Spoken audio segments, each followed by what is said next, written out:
First మిమ్మల్ని చూడగానే నాకు హరితేజ అని పిలవాలని అనిపించింది. మా ఇంటి పక్కన అమ్మాయి, మా ఇంట్లో అమ్మాయి, మా అక్క, మా చెల్లి, మా పిన్ని, మా పిన్ని. ఇంకా అక్కడితో ఆగు.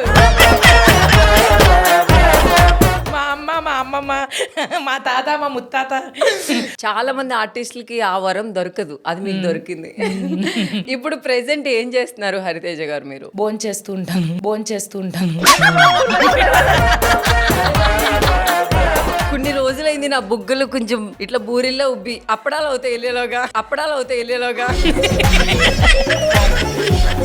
ప్రాజెక్ట్స్ అంటే సినిమాలే, మొత్తం సినిమాలే నడుస్తున్నాయి. ఎక్కువ టీవీ అవన్నీ ఈ మధ్య ఎందుకు మీరు మొత్తం టీవీని వదిలేసి మొత్తం మూవీ సైడ్ వెళ్ళిపోయారు మీరు? కొంచెం మేబీ అలా గ్యాప్. మొన్నే కదా, లాస్ట్ సంవత్సరమే కదా బిగ్ బాస్ లో కనిపించాను. అన్ని రోజులు టీవీలో కనిపించాను కదా. మా ఆడియన్స్ కి మీరు మెరుపు తీగలా వచ్చి వెళ్ళిపోతే కుదరదు. మా ఇంటి అమ్మాయిలాగా అట్లా కనిపిస్తూనే ఉండాలి, ఎప్పుడు కనిపిస్తూనే ఉండాలనేదే నా కోరిక కూడా.